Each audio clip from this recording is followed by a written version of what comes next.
बंदी छोड़ सतगुरु रामपाल जी महाराज की जय। बंदी छोड़ कबीर परमेश्वर जी की जय।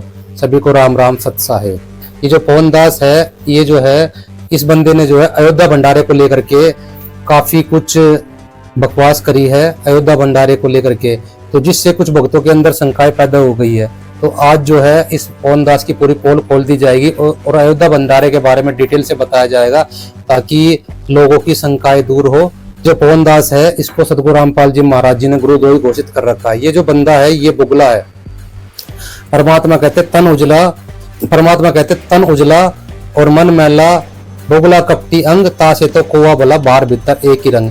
यानी जो बुगला होता है उसका ऊपर से तो बहुत वाइट दिखता है, लेकिन उसका मन जो है मैला होता है। लेकिन कोवा जो है बाहर से भी काला अंदर से भी काला, तो लोग उससे सावधान रहते हैं। लेकिन बुगले के जाल में लोग जल्दी फंस जाते हैं, क्योंकि बुगला बाहर से कुछ दिखता है और अंदर से कुछ दिखता है। तो ये पवन दास जो है बिल्कुल वैसा ही है।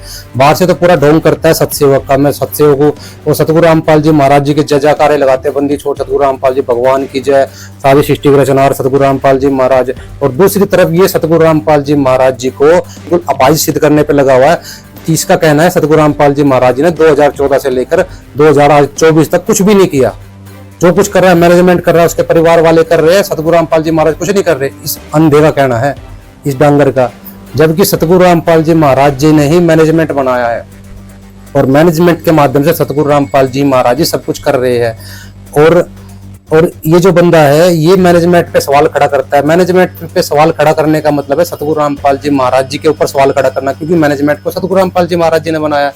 तो ये जो पवन दास है, ये पूरा का पूरा ढोंगी है और ये काल का दूत है। इसकी बातों में ना, इसके जासे में ना। ये भाई और बहनों, सतलोक आश्रम मैनेजमेंट हरियाणा ने दशरथ पुत्र श्री रामचंद्र जी की जन्मभूमि अयोध्या में जो 1 महीने का भंडारा लगवाया है, ये शास्त्र विरुद्ध है।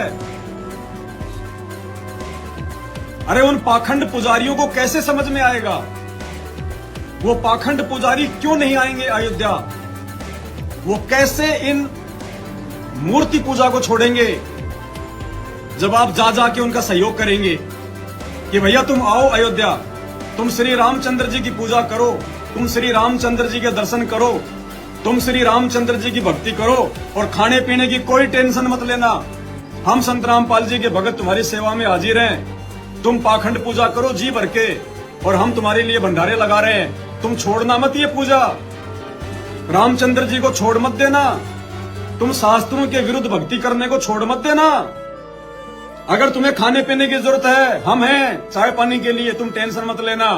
तुम पाखंड फैलाते रहो, हम इस पाखंड में तुम्हारा सहयोग करते रहेंगे। भाई और बहनों, धिक्कार है, धिक्कार इन लोगों को, धिक्कार है।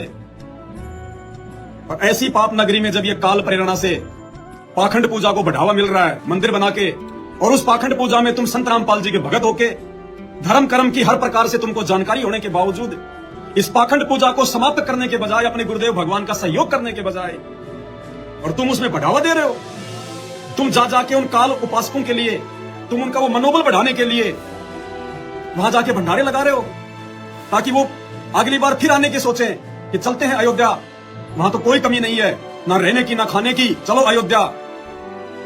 अखंड पूजा को बढ़ावा दे रहे हो। धिक्कार है तुम्हारे माता पिता को।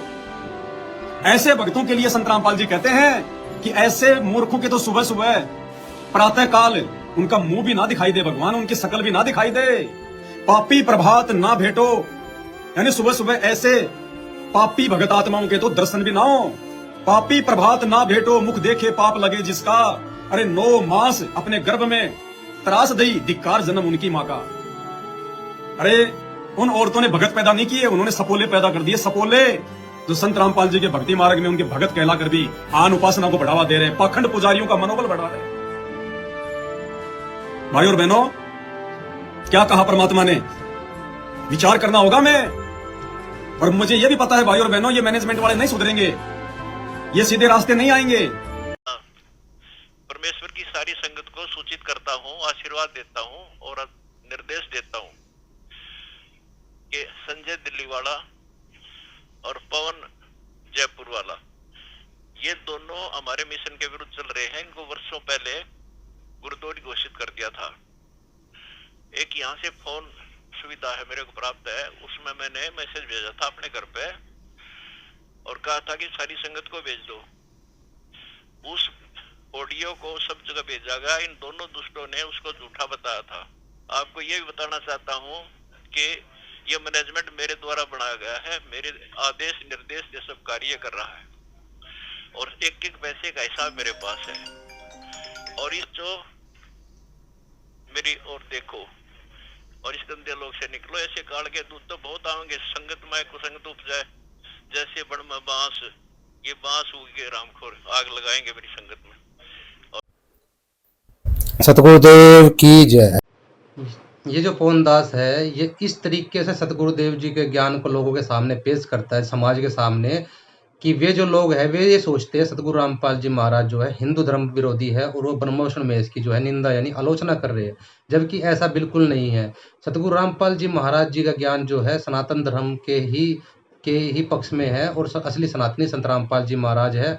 और वहाँ के जो लोग तो अयोध्या में भंडारा क्यों करवा दिया? अरे भाई, कबीर साहब कहते हैं राम कृष्ण सतगुरु सहजादे भक्ति हो हेतु हुए है पैदे। ये राम कृष्ण भी सतगुरु देव जी के सहजादे है और कहते तुमदल बसे ब्रह्मा विष्णु महेश, प्रथम करो इनकी वंदना फिर सुनो सतगुरु उपदेश।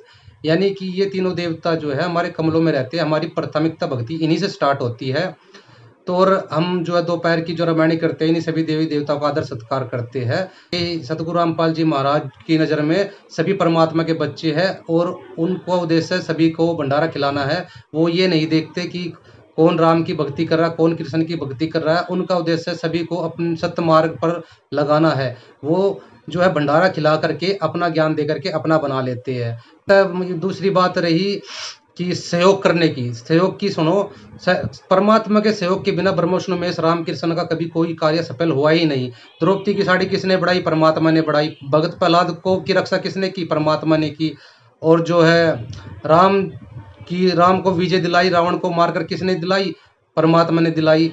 और दूसरी बात अगर आप देखिए कि रामचंद्र जी का पुल किसने बनाया? कबीर परमात्मा ने बनाया। तो ये जो है पवन क्यों नहीं कहता कि भाई रामचंद्र जी का पुल बनाने की क्या जरूरत थी? कबीर परमात्मा को क्या जरूरत थी सहयोग करने की? और जगन्नाथ का मंदिर किसने बनाया? जब समुद्र तोड़ रहा था, समुद्र को किसने रोका? कबीर परमात्मा ने रोका। अब ये पवन वहाँ क्यों नहीं बोलता कि जगन्नाथ का मंदिर क्यों बनवाया? कबीर परमात्मा ने क्यों सहयोग करा? भाई परमात्मा का काम परमात्मा जाने। परमात्मा की लीला के पीछे कुछ ना कुछ रहस्य छुपा होता है। तो हमारी बुद्धि इतनी नहीं है कि हम वहां तक जा सके। तो अपना काम कर ले, अपनी भक्ति कर ले, अपना माड़ा घुमा ले।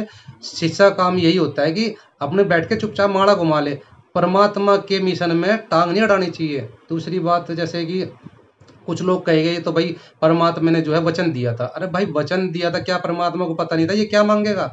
भगवान को परमात्मा को सब पता था ये क्या मांगेगा और आगे क्या मुझे करना है, क्या स्टेप लेना है। तो पूरे विश्व को शरण में लेना है। तो पूरे विश्व को शरण में लेने के लिए परमात्मा कब कौन सी लीला करेगा ये हमारी समझ से परे है। इसलिए अपनी बुद्धि ना लगाओ। क्योंकि जब जैसे नानक देव जी थे, नानक देव जी जब सतनाम का मंत्र जाप कर रहे थे तो उन्होंने बाला और मर्दानों को सख्त हिदायत दी थी कि अपनी माड़ा घुमा लो बैठ के, जो तुम्हें नाम दिया है गुरु की करनी वाल नहीं देखो, गुरु क्या करना है, ये गुरु क्या कर रहा है वो चीज मत देखो, बल्कि ये देखो गुरु ने आदेश क्या दिया है। गुरु के आदेश का पालन करो। एक बहन थी, उसने जो है सूत से घर में एक साड़ी तैयार की थी और उसने कहा था कि मैं इस साड़ी को जगन्नाथ के मंदिर में चढ़ाऊंगी। तो कबीर परमेश्वर ने वीर देव वकील से कहा था कि जाओ इस बहन के साथ सैनिक भेज दो ताकि ये जगन्नाथ पे साड़ी चढ़ा के आ जाए। तो इस जैसा पवन जैसा अगर वहाँ इंसान होता ये तो वहाँ भी सवाल खड़ा करता कि भाई परमात्मा ने जगन्नाथ पे क्यों भेज दी साड़ी को चढ़वाने के लिए। अरे भाई भगवान की कोई भी लीला होती है उसके पीछे कोई ना कोई रहस्य छुपा होता है। इसलिए अपनी बुद्धि ना लगाया करो, हर चीज में टांग ना अड़ाया करो। गुरु जी जो आदेश दे उसको आंखें बंद करके हमें मान लेना चाहिए। जैसे गोरखनाथ जी थे, गोरखनाथ के दो शिष्य थे, भर्तरी और गोपीचंद। तो गोपीचंद और भर्तरी को गोरखनाथ ने कहा कि जाओ जो राजा का किला बन रहा है उस किले को बनवाओ और जब तक वो किला पूरा नहीं होता तुम वहीं पे काम करोगे और उससे कोई मजदूरी नहीं लोगे। बिना कोई मजदूरी लिए तुम उसका किला बनवाओगे और अपने खाने पीने के लिए अलग से जुगाड़ करोगे कोई तुम। तो गोपीचंद और भर्तरी ने जो है गुरु गोरखनाथ से कोई भी सवाल नहीं किया और वो 10-12 साल में किला तैयार हुआ। 10-12 साल तक फ्री काम किया, कोई पैसा नहीं लिया। और शाम को जो है किसी कुम्हार के घर जो है रोटी रोजी के लिए दूसरा काम करते थे अलग से। तो उन्होंने भी सवाल नहीं किया। यहाँ पूर्ण संत परमात्मा आए हुए धरती पे सवाल किए जा रहे हो, भक्ति नहीं होती, जिन्होंने सैकड़ों प्रमाण दिखा दिए कि भाई ये मार्ग है, ये भगवान है, उसके बाद भी तुम इस गुरुद्रोही पवन के बहकावे में आकर शंका करते हो अपने गुरुदेव जी पे। पूरे विश्व को शरण में लेना है, और कब कहा परमात्मा किस तरीके से किसको शरण में लेंगे और कैसे लेंगे, क्योंकि राम मंदिर अयोध्या में जो है, क्या पता परमात्मा की कौन सी आत्मा आ रही है और किसको शरण में लेना है, कैसे लेना है, वो भगवान जाने। हमारा काम नहीं है, परमात्मा काम है। हमारा काम है माड़ा घुमाना और अपनी सेवा करना। तो चुपचाप बैठ के अपनी सेवा कर लो, ज्यादा साइंटिस्ट ना बनो, ज्ञानी ना बनो भाई। कौन है गुरुद्रोही, हर बात में टांग अड़ाता है। तो एक बार हजरत मूसा जी थे, तो वो जो है उनको एक बार उन्होंने को घमंड हो गया। उन्होंने कहा कि मुझसे ज्यादा इल्म वाला इस धरती पे कोई नहीं है। तो इस काल निरंजन ने आकाशवाणी करी, तेरे से ज्यादा इल्म वाला जो है इस धरती में मौजूद है। तो मूसा ने कहा मैं उससे इल्म लेना चाहता हूँ। तो वो जो है कबीर परमेश्वर यानी अल खिर्ज के नाम से कबीर परमात्मा धरती पे आए हुए थे। तो अल खिर्ज के पास मूसा जो है इल्म लेने के लिए जाता है। तो अल खिर्ज कहता है मूसा को कि तू मेरे साथ सब्र नहीं रख पाएगा, तू मेरे साथ सब्र नहीं रख सकेगा, इसलिए मैं तुझे इल्म नहीं दे सकता। तू अपने रास्ते जा और मैं अपने रास्ते जाता हूँ। तो मूसा ने कहा कि आप मुझे सब्र रखा पाओगे, मैं सब्र रखूंगा और मैं आपसे कोई सवाल जवाब नहीं करूंगा, आप मुझे कृपा इल्म दीजिए। तो कबीर परमात्मा उस मूसा को साथ लेकर चल पड़ते हैं। तो रास्ते में जो है एक नाव में सफ़र करते हैं। तो नाव को कबीर परमात्मा तोड़ देते हैं, और जो है तोड़ देते हैं तो उसमें पानी भरने लग जाता है। तो लोग पानी बाहर निकाल कर बाहर फेंकते हैं ताकि नाव ना डूबे। तो लोग जो है पानी को बाहर निकाल के फेंकने लगते हैं। तो मूसा जो है कबीर साहब से सवाल करता है कि आपने ने अच्छी खासी नाव तोड़ दी, अभी सारे डूब जाते हैं, जान बच गई मुश्किल से, क्या जरूरत थी आपको नाव तोड़ने की। तो कबीर परमेश्वर ने मूसा से कहा, यानी भी इस पवन जैसे ही थे, हर बात में टांग अड़ाते थे, हर बात में उंगली करते थे। तो कबीर साहब ने मूसा जी से कहा कि मैंने आपसे कहा था आप सब्र नहीं रख सकोगे, इसलिए आपका मेरा यहीं कार्य वो था, आप अपना रास्ता जाइए। तो मूसा ने फिर प्रार्थना की कि आगे से ऐसी गलती नहीं करूँगा, मुझे अपने साथ रखिए। तो फिर से हजरत मूसा जी और कबीर परमेश्वर यानी अल खिज दोनों साथ साथ चल पड़े। तो एक गांव में गए, वहाँ पर जो है कबीर परमेश्वर ने एक लड़के का कत्ल कर दिया, उसको मार दिया। तो फिर जो है आगे चल पड़े। तो मूसा जो बोला, मूसा ने कहा कि आपने कत्ल क्यों किया, बेगुनाह को आपने क्यों मार दिया। तो कबीर परमेश्वर ने कहा कि मैंने आपसे कहा था सब्र रखने के लिए, आप सब्र नहीं रख सके, तो आप मेरे साथ नहीं रह सकते, आप अपने रास्ते जाइए और मुझे अपने रास्ते जाने दीजिए। तो आप मेरे साथ नहीं रह सकते, कबीर परमेश्वर ने कहा मूसा जी से। तो मूसा ने कहा कि ठीक है, आगे से कोई सवाल नहीं करूँगा, मैं सब्र रखूँगा, मुझे अपने साथ रखिए। तो दोबारा फिर से सफ़र शुरू हुआ। तो आगे जाके तो गाँव में गए, वहाँ पर जो है एक दीवार गिरी हुई थी। तो कबीर परमेश्वर ने जो है वो जो दीवार है उसको तोड़ करके बिल्कुल ठीक कर दिया, सीधा कर दिया। और जो है और फिर उनसे कोई मजदूरी भी नहीं ली, और वो आगे चल दिए। तो मूसा जी को भूख लगी हुई थी। तो मूसा जी ने कहा कि आपने ये दीवार बनाई और हमें भूख लगी हुई थी, तो आप इसके बदले में कोई ना कोई जो है खाना मांग सकते थे, तो आपने खाना क्यों नहीं मांगा। तो कबीर परमात्मा ने अल खिज ने कहा कि आप मूसा मेरे साथ नहीं रह सकते, क्योंकि आप सब्र नहीं रख सकते, इसलिए आप मेरे साथ नहीं रह सकते। आपकी आदत है बार बार उंगली करने की, सवाल करने की, तो आप मेरे साथ नहीं रह सकते।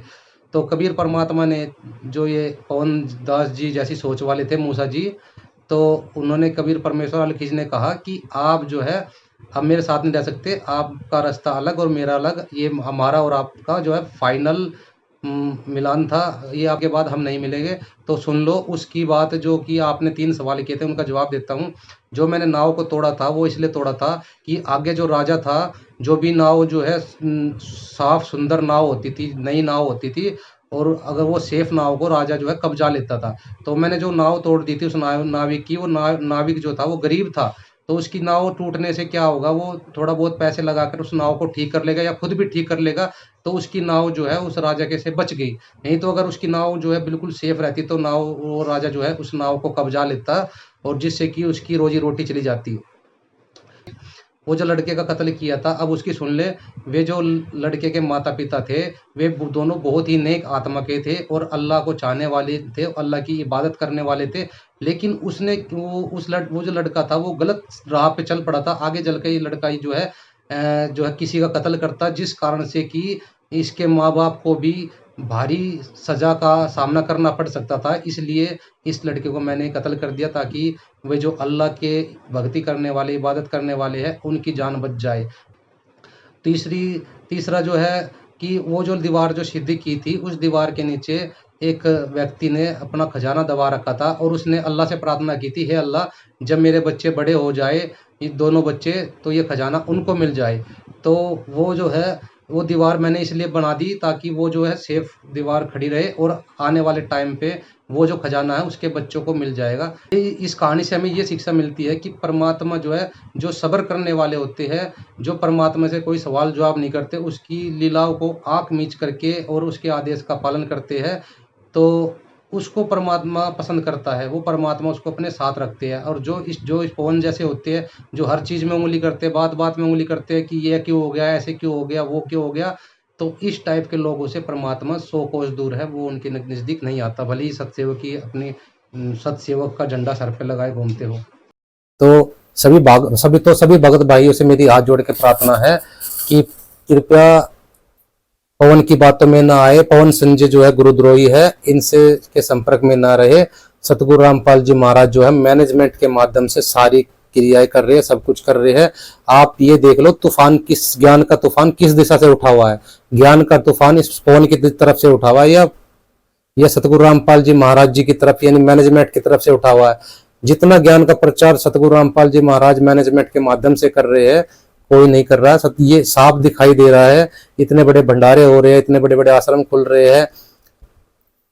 तो आज के लिए इतना ही। सतगुरु रामपाल जी महाराज, बंदी छोड़ सतगुरु रामपाल जी महाराज जी की जय हो। सभी को राम राम, सत्साई।